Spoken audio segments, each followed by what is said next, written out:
Sa mga nagyayalong bangin ng Nuuk, Greenland, tumitili ang terminal alarm ng isang German IRIS-T battery. Ang radar signature nito ay biglang naging salamin ng 300 ghost targets. Isang Russian Zircon M ang mabilis na lumalapit sa bilis na Mach 9, habang ang mga interceptor ay nakalock lamang sa wala. Hindi lang basta nagkakaroon ng failure ang system, kundi muling nire-recode ito sa real time. Naghahangad ang Russia na makuha ang dominasyon sa Greenland, na may layuning itulak pabalik ang mga bansa ng NATO doon. At ngayong araw, pinili nila ang Germany bilang kanilang katunggali. Sa natitirang 11 segundo bago ang impact, gumawa ang German commander ng desisyong sumasalungat sa bawat NATO protocol sa manual. Hindi na niya sinusubukang barilin ito pababa. Sa halip, hinahayaan niya itong pumasok at tinatapos ang pangarap ng Russia na sakupin ang lugar na ito. Hindi aksidente na nagbabanggaan ang Russia at Germany. Ang tensyon sa Greenland ay nasa pinakamataas na antas. Itinakda ng Moscow ang tingin nito sa mayamang mineral na kailaliman ng Arctic at sa strategic high ground ng Greenland. Nilalayo nilang gawing isang pribadong Russian lake ang North Atlantic. Sa pamamagitan ng pag-atake sa Arctic outpost na ito, ang Northern Eye ng NATO, layon nilang paralisahin ang strategic monitoring ng Germany. Tinitiyak nito na walang reinforcement ang makakarating sa nagyayalong hilaga. Sa isang hardened command center sa kailaliman ng Kenrad, pinapanood ni Admiral Vulov ang isang kumikinang na holographic map ng Winter Shadow Operation. Ang kanyang pangunahing sandata ay hindi ang Zircon M. Ito ay ang Ether 5, isang specialized electronic warfare suite na binaliktad ang sariling signal ng German radar laban dito. Ngunit masigit pa riyan ang Russia. Sila ay mas ambisyoso. Habang ang Zircon M ay mabilis na papunta sa New York coastline, ang tunay na operasyon ng Moscow ay nangyayari 650, 6 na talampakan sa ilalim ng nagyayalong ibabaw. Isang 4,000 toneladang improved kilo-class submarine ang tahimik na nakalutang sa fiber optic arteries ng North Atlantic. Nagpapakalat ito ng isang swarm ng high-precision ROVs. Ang kanilang mga mechanical claws ay handang putulin ang mga cable na humahawak ng bilyon-bilyong dolyar sa pang-araw-araw na kalakalan. Simple lang ang layunin. Gutumin ang ekonomiya ng Germany para mawalan ng pondo ang front lines ng Ukraine. Sa ibabaw, 80,000 toneladang shadow tankers na may disabled na GPS transponders at kinalawang na katawan ang nagsasagawa ng isang synchronized anchor jam. Ito ay isang 2,026 na tactical sleight of hand. Sila ay minamanyobra para pisikal na durugin ang mga undersea sensors na nagbabantay sa perimeter ng NATO. Nakaramdam ng kasiyahan si Volkov habang pinapanood ang German Command Center na nahihirapan sa 300 unpredictable Brave M drones sa kanilang mga radar screen. Hinulaan ng kanyang tactical AI ang 78% probability na ipuputok ng German battery ang buong payload nito sa Ghost Swarm. Ito ay mag-iwan sa koridor na bukas para sa isang full-scale Russian breakthrough. Naunawaan ng Germany na ang 300 targets sa radar ay maaring isang swarming illusion. Agad na ipinadala ang mga walang piso Poseidon patrol planes para lapitan ang lugar. Sa kabaligtaran, ang kanilang mga $1,000,000 radar screens ay naglaho at naging isang pader ng white noise. Epektibong binaliktad ng Russia ang net-centric superiority ng NATO laban sa sarili nito. Iniwan nito ang German fleet na bulag, bingi at isolated. Ang mga tankers ay lumulusot na sa blockade at ang mga undersea cables ay segundo na lang bago ang structural failure. Ngunit habang ang Zircon M ay nasa huling 6,000, 562 talampakan na lamang, biglang nagrehestro ang Russian telemetry ng isang biological anomaly. Hindi nagpapanik ang German battery. Hindi ito nagpapaputok. Sa halip, ang bawat German sensor, radar, thermal at acoustic ay naging pitch black. Sa isang hakbang na nagdulot ng pagkalito sa Russian bunker, Pinutol ng German commander ang kuryente sa kanyang buong defense grid. Tuluyan na siyang naglaho mula sa digital world. Eksakto sa pagdating ng Maxim Predator sa pintuan, nagulat man, hindi nito mapipigilan ang plano ng Russia. Ang Black Hole Kilo-class submarine ay kumikilos na. Ito ay nangangasot. Inutos ng Russian captain ang pag-deploy ng Scythe, isang modified na 2 metrong haba na towed sonar array na nilagyan ng diamond-tipped shears. Habang dumadaustos ang submarine patungo sa gilid ng Greenland, kinaladkad ng Scythe ang seabed. Nahuli nito ang secondary NATO communication cables na may kasamang nakapang-ingilabot na mechanical jolt na naramdaman sa hull ng sub.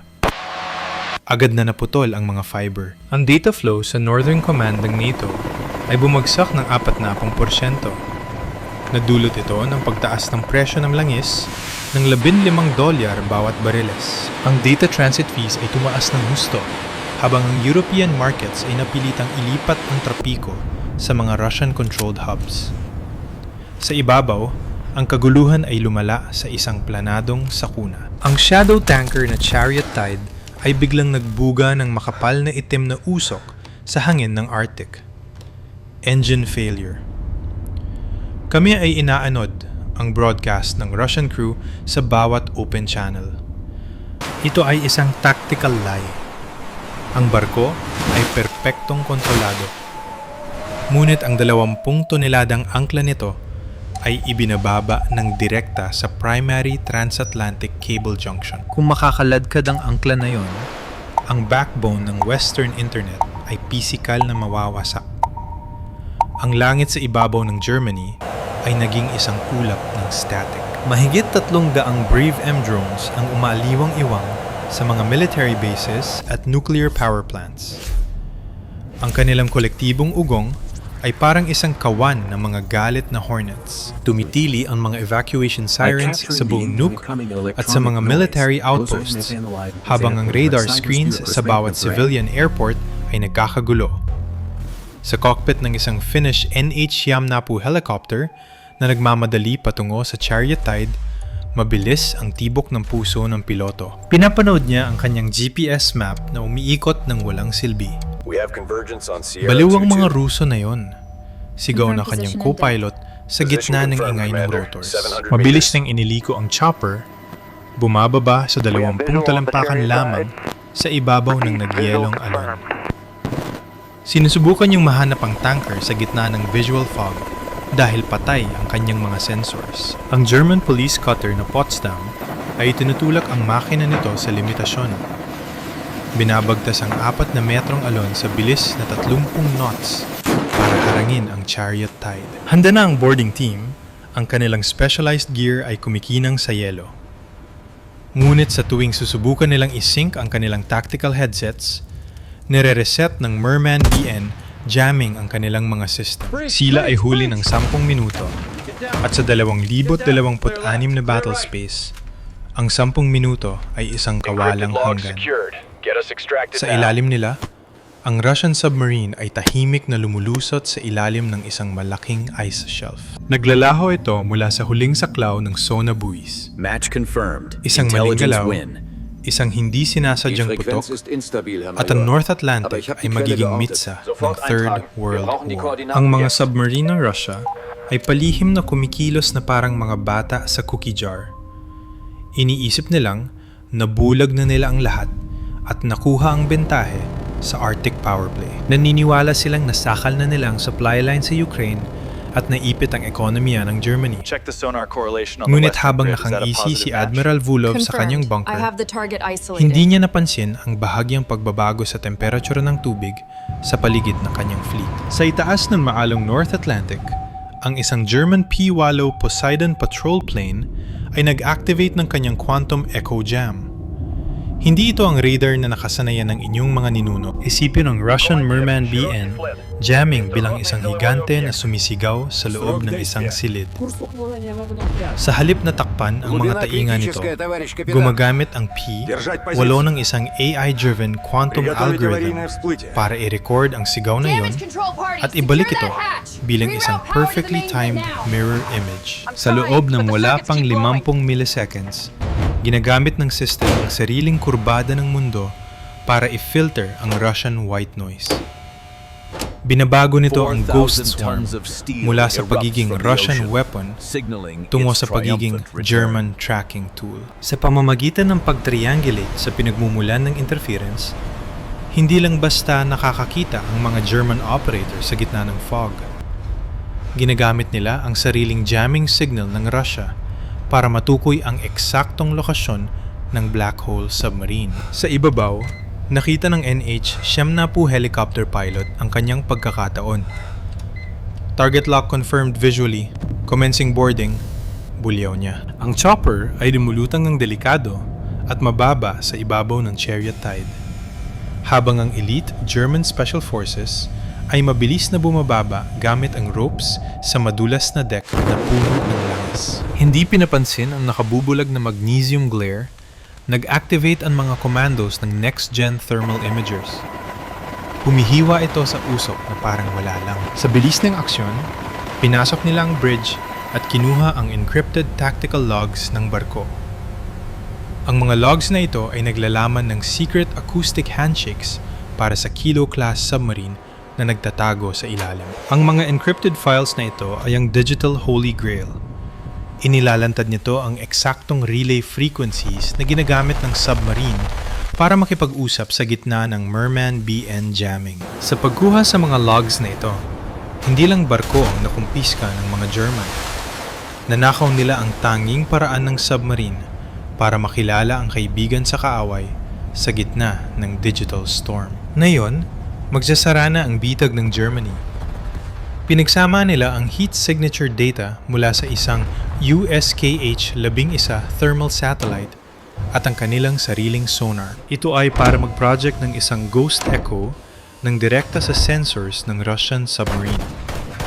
Gamit ang mga nakaw na relay codes, isinagawa ng AI ng P-8 ang isang masterstroke ng acoustic spoofing. Hindi lang ito nagpapadala ng signal.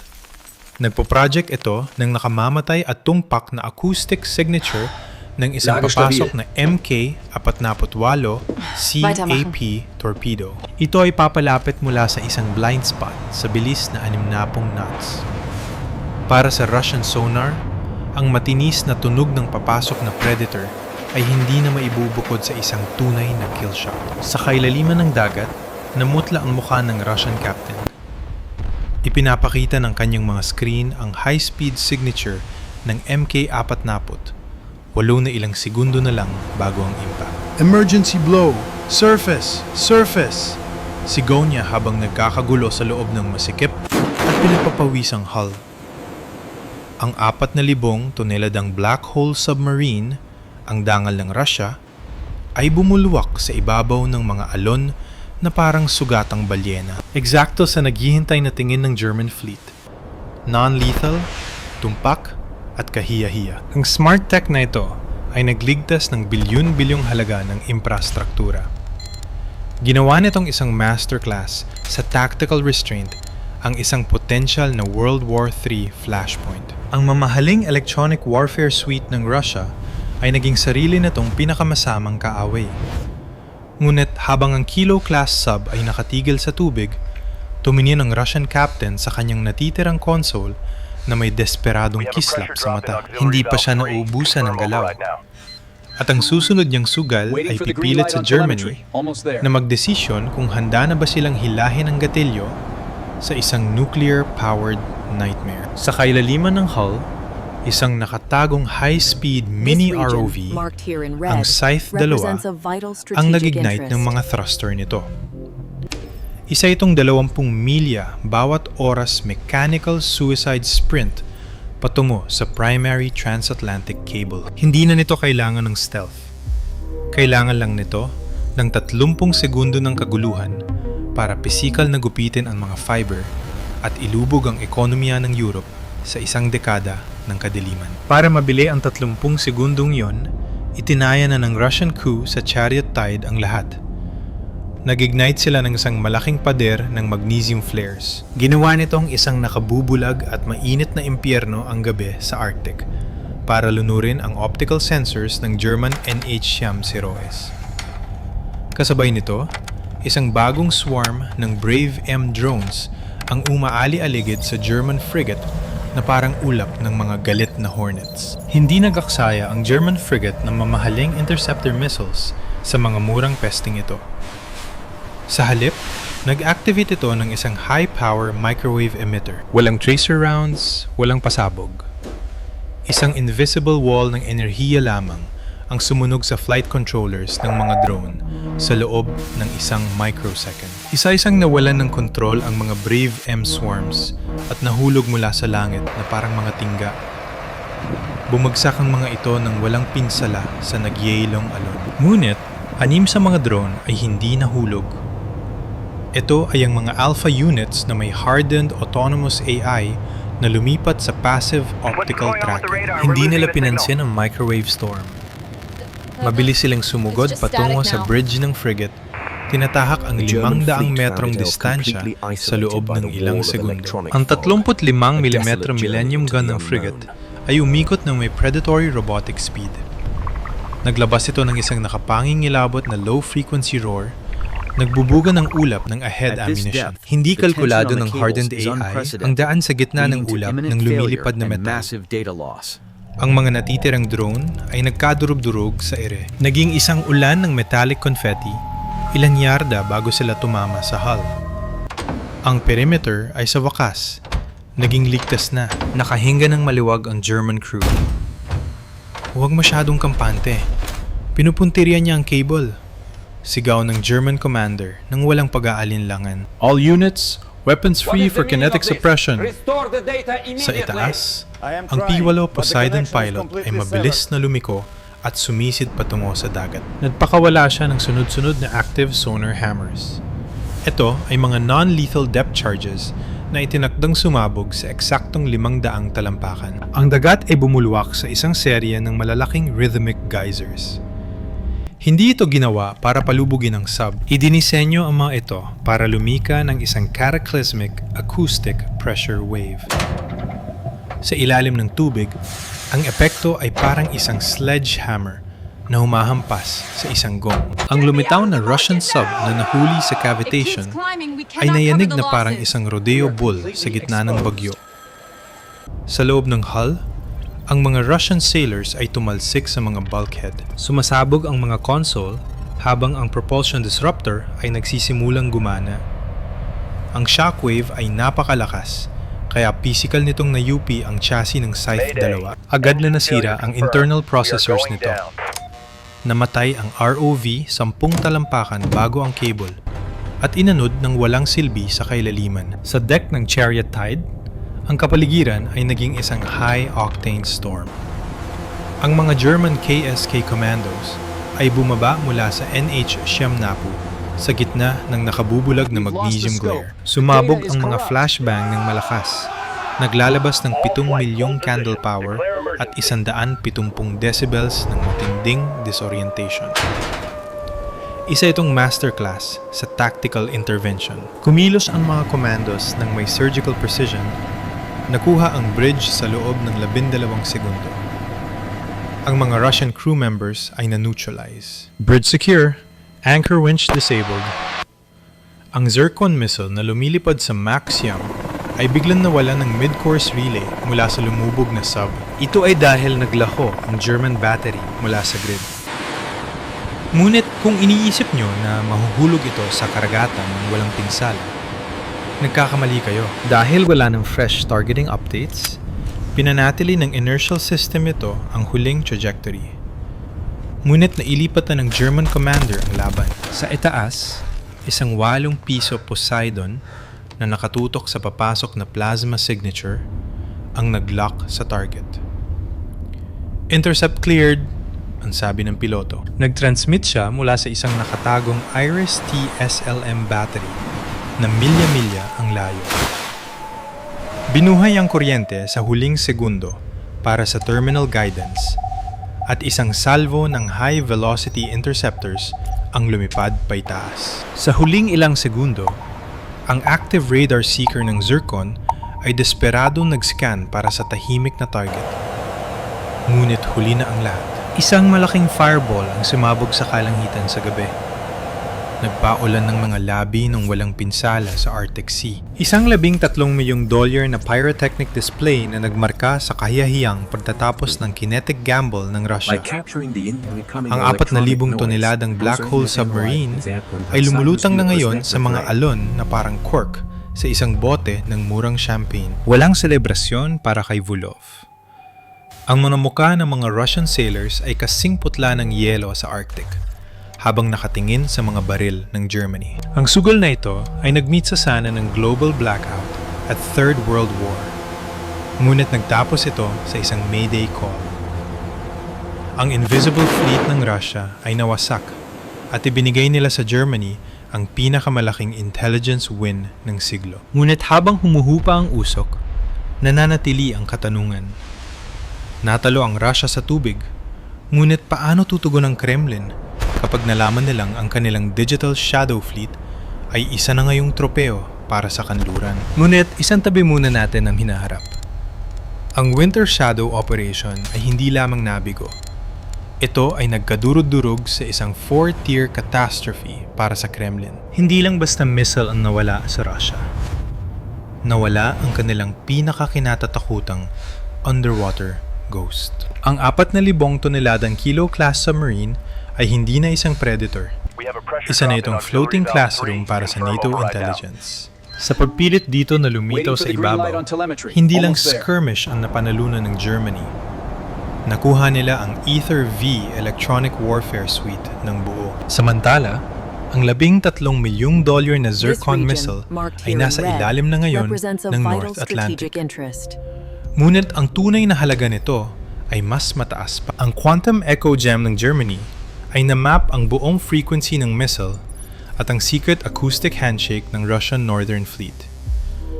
Ang invisible fleet ng Moscow ay visible na ngayon sa bawat NATO sensor mula Poland hanggang North Pole. Ang mito ng Russian Shadow Fleet ay gumuho na. Ang crew ng Chariot Tide ay dinadala na palayo habang nakagapos ang mga kamay. Ang tactical AI ni Admiral Vulov ay naiwang nagpoproseso ng 100% failure rate. Ang Brave M drone swarm ay naging mga mamahaling palamuti na lamang habang sinisimulan ng mga German technicians ang pag-unmod sa kanilang firmware. Napilitan ng Moscow sa isang kahiyahiyang retreat. Hinihila ang kanilang Northern Fleet pabalik ng 200 milya. Ang Arctic ay nananatiling isang NATO lake at ang energy supply line sa Ukraine ay mas ligtas kaysa dati.